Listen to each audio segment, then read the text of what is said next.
Normal sugar मतलब less disease, कम बीमारी, ज़्यादा शुगर मतलब ज़्यादा बीमारी। सबसे इंपॉर्टेंट बात अभी जो बोलने वाला वो ये, कितने शुगर को हम ज़्यादा शुगर बोलें।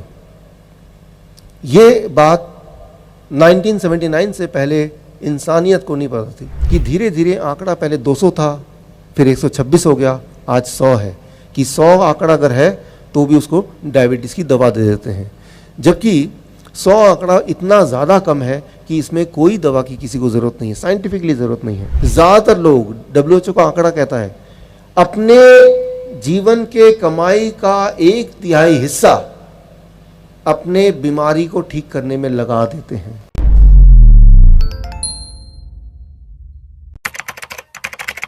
तो शुगर अच्छा होता है कि बुरा होता है? It is something good. उसके बिना एक पल भी हम जिंदा नहीं रह सकते। That is a source of energy, लेकिन वो एनर्जी ब्लड के थ्रू जाता है। लेकिन अगर वो ज़रूरत से ज़्यादा हो, टायर की हवा की तरह, या ज़रूरत से कम हो, तो उसे कहते हैं डायबिटीज़, हाई ब्लड शुगर या लो ब्लड शुगर, डायबिटीज़।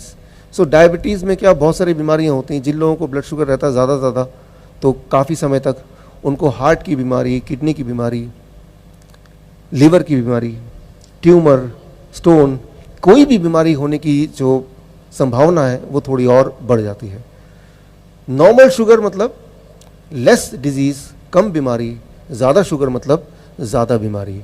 ये एक छोटी सी बात है, लेकिन यहाँ सबसे इंपॉर्टेंट बात, ये जो आज मैं पूरा बोलने वाला हूँ उसमें सबसे इंपॉर्टेंट बात अभी जो बोलने वाला वो ये, कितने शुगर को हम ज़्यादा शुगर बोलें। ये बात 1979 से पहले इंसानियत को नहीं पता थी। इंसान को सिर्फ इतना पता था, किसी के बॉडी में, खून में ज़्यादा शुगर होगा तो ज़्यादा बीमार पड़ेगा, लेकिन ज़्यादा का डेफिनेशन क्या है, किस चीज़ को हम ज़्यादा बोलेंगे, ये बात नहीं पता थी। 1979 में पहली बार एक आंकड़ा आया, एंड वो आंकड़ा है 200 mg पर डेसीलीटर। किसी के शरीर में, खून में अगर 200 से ज़्यादा शुगर है उसे हाई शुगर बोलेंगे। और 200 का मतलब क्या है, मैं सिंपल भाषा में आपको समझाता हूँ। मान लीजिए ये 1 लीटर का बोतल है, पानी का बोतल। अब मेरा बॉडी का वेट है 70 kg। इसमें अपने बॉडी से सारा खून अगर निकाल दूं तो इसमें करीब 5 लीटर खून होगा। तो ये 1 लीटर का बोतल है, तो कितने से बोतल चाहिए सारा खून को बोतल में डालने के लिए? कितने बोतल चाहिए होंगे? 5 बोतल चाहिए। अब किसी एक बोतल से अगर एक बूंद मैं खून निकालता हूँ, उसे ग्लूकोमीटर में डालता हूँ, तो जो रीडिंग आएगी, अगर वो 200 रीडिंग आती है, इसका मतलब मेरे 1 लीटर खून में 2 ग्राम शुगर है। सो 200 अगर रीडिंग आती है आपकी ग्लूकोमीटर में, उसका मतलब सिर्फ इतना कि आपके 1 लीटर खून में 2 ग्राम शुगर है। सो गॉड ने जो आपको अलाउ किया है कि आपके हर लीटर के खून में 2 ग्राम शुगर होना अलाउड है। ठीक उसी प्रकार जिस प्रकार मोटरसाइकिल में 2 जन चढ़ना अलाउड है यहाँ के ट्रैफिक के नियमों के मुताबिक। उससे ज़्यादा लोग ट्रैवल करेंगे तो क्या होगा? एक्सीडेंट होगा, कई सारी दिक्कतें आएंगी। ठीक उसी तरह से हमारे खून में हर लीटर में 2 ग्राम शुगर से ज़्यादा ना हो। ज़्यादा होगा और काफ़ी समय तक होगा तो वो बॉडी के लिए एक बोझ होगा, और जब बोझ होगा तो हमारी सारे जो ऑर्गन है, हार्ट है, लिवर है, किडनी है, वो कम काम करेंगे, वो जल्दी थक जाएंगे, जिसे हम कहते हैं हार्ट डिजीज़, जिसे हम कहते हैं किडनी फेलियर, जिसे हम कहते हैं लिवर डिजीज़।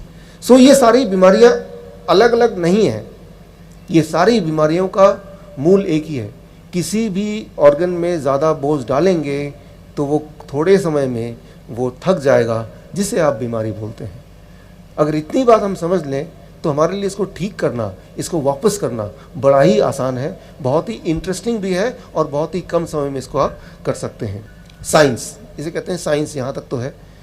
1 लीटर खून में 2 ग्राम या उससे कम शुगर, उससे ज़्यादा होगा तो उसको बोल देंगे डायबिटीज़, यानी कि बोझ ज़्यादा है।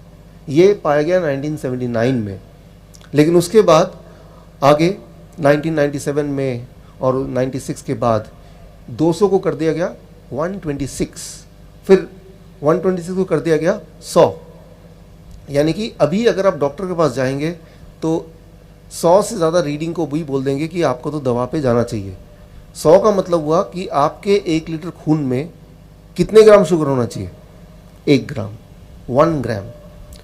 सो आप गौर से देखेंगे तो आप पाएंगे समय के साथ साथ जो आंकड़ा है वो कम होता जा रहा है, कम होता जा रहा है, कम होता जा रहा है। 200 से शुरुआत हुई थी, आज की तारीख में वो 100 तक पहुंच गया। तो जैसे जैसे आंकड़ा कम होगा वैसे वैसे क्या होगा, ज़्यादा से ज़्यादा लोग बीमारी के घेरे में आ जाएंगे। बीमार है नहीं वो, लेकिन डेफिनेशन के हिसाब से वो बीमार है। कैसे पता चलेगा आप बीमार हैं? अभी कैसे पता चलता है? 2 तरीके हैं। एक कि आप डायग्नोस्टिक कराते हैं, यानी कि आप डॉक्टर के पास जाते हैं, वो आपका खून लेते हैं, उसका टेस्ट करते हैं, वो एक तरीका है और वो टेस्ट बताता है कि आप बीमार हैं कि नहीं। दूसरा, आपको कोई दर्द होता है, पेन होता है, डिस्कम्फर्ट होता है, तो इन दोनों में से जो दूसरा तरीका है जो बॉडी खुद बताता है, मान लीजिए वही तरीका है। अगर बॉडी आपको नहीं बता रही है कि आपको तकलीफ है तो रीडिंग कुछ भी आ सकती किसी की, वो ज़्यादा इम्पॉर्टेंट नहीं होता है। ये बात अगर आप समझ लें तो आप पाएंगे, if you understand this much, इतना अगर आप समझ लें तो आप ये पाएंगे, मैंने देखा है अपने पिछले 10-12 साल के इस करियर में कि 70% डायबिटीज़ के पेशेंट वो ऐसे हैं जिनको दवा की ज़रूरत ही नहीं है। वो डायबिटीज़ के पेशेंट थे ही नहीं कभी, बस वो आंकड़े को मैच करने के लिए वो दवा खाए जा रहे हैं। आज डायबिटीज़ की बात करेंगे, हार्ट डिजीज़ की बात करेंगे, कैंसर की बात करेंगे, तो उसको समझना ज़रूरी है। कभी कोई बोलेगा कि आपको कैंसर है, तो वो उसने बोला, लेकिन क्या वाकई में है? डायबिटीज़ है, वो किसी ने बताया, एक मशीन ने बताई कि आपको डायबिटीज़ है, लेकिन क्या वाकई में है? या तो हाँ या ना। अगर तो नहीं है तो फिर हम दवा क्यों खा रहे हैं? और अगर अब है तो क्या दवा खाने से वो हल हो जाएगा? पूरी जीवन में क्या आपने कोई ऐसा एक आदमी देखा है जो बोल रहा है कि दवा मैंने खाई और मेरी डायबिटीज़ ठीक हो गई? वो जिंदगी भर खाते हैं, वो ठीक होती ही नहीं है।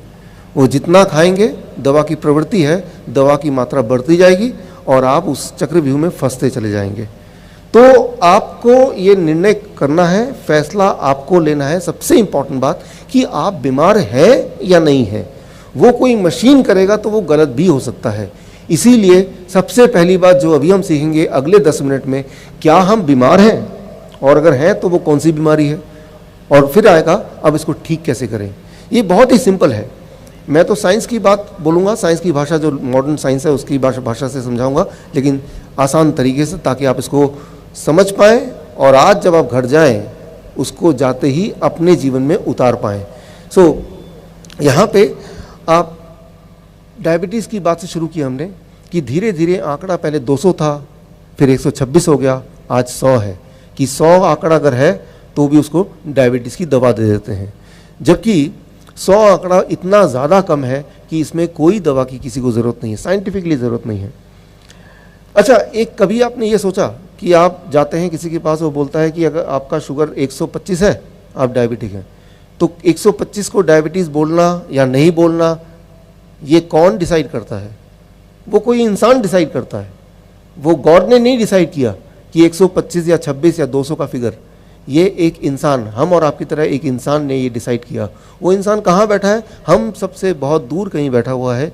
एक कमिटी बैठती है, उसका नाम है ADA, अमेरिकन डायबिटीज़ एसोसिएशन। उसमें 8 लोगों की कमेटी बैठती है। वो सोचते हैं कि कितना नंबर होना चाहिए जिससे हम डायबिटीज़ बोल दें, और वो एक नंबर तय करती है। वो नंबर पूरे दुनिया में फैला देती है और वो नंबर आप भी मान लेते हैं, और उसको ध्यान में रखते हुए आप रोज़ दवाई खाते रहते हैं जीवन भर। इंडिया की बात करें या पंजाब की बात करें, ज़्यादातर लोग, WHO का आंकड़ा कहता है, अपने जीवन के कमाई का 1/3 हिस्सा अपने बीमारी को ठीक करने में लगा देते हैं।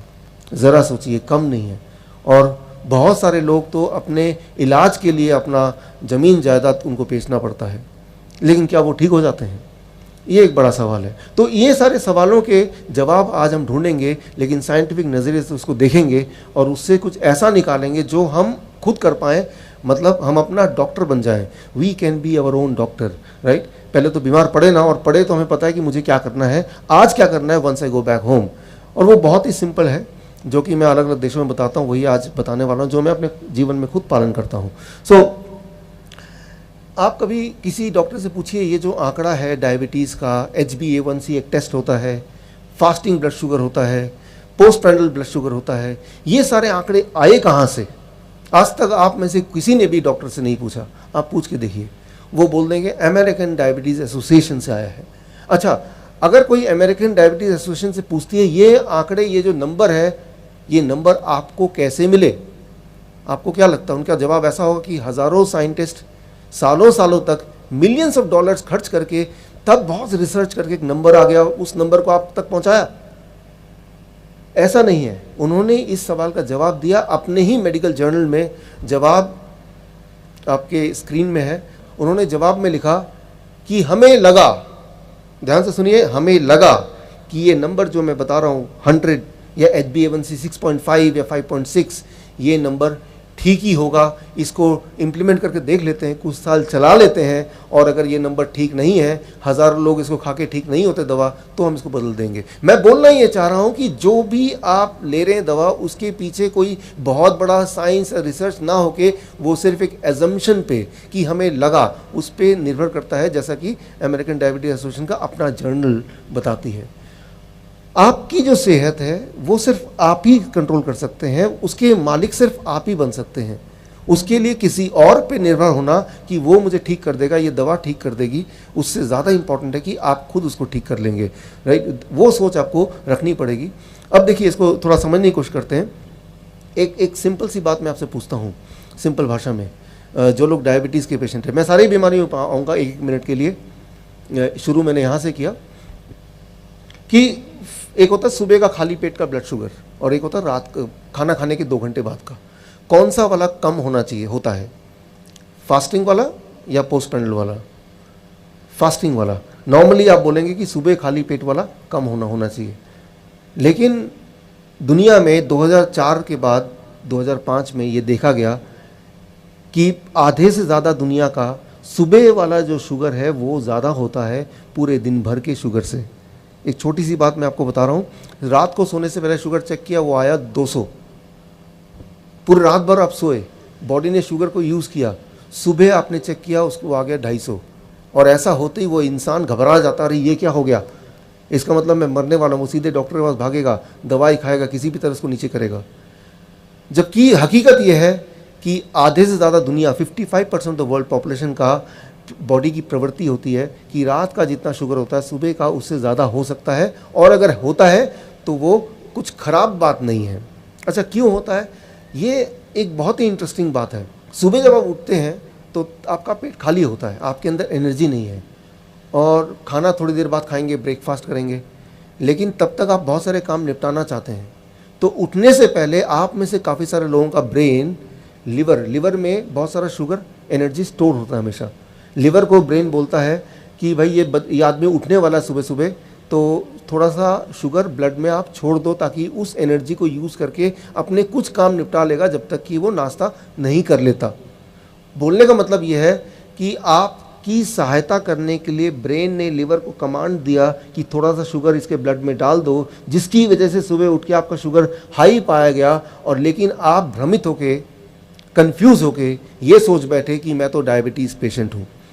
तो आपका बॉडी सही काम कर रहा है, लेकिन आपको कंफ्यूज कर दिया गया, और इस चक्कर में आपने दवाइयाँ शुरू कर दी, और ज़बरदस्ती शुगर को कम करने की शुरुआत हो गई।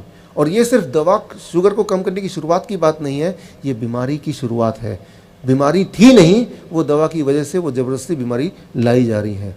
सो पहली बात जो आपको ध्यान में रखना है कि सुबह का शुगर ज़्यादा हो सकता है, रात का दिन भर का कम हो सकता है। ये बहुत ही नॉर्मल बात है। इस बात को अगर आप समझ लेंगे तो आपका बोझ थोड़ा सा, जो डायबिटीज़ के पेशेंट हैं उनमें हल्का हो जाएगा।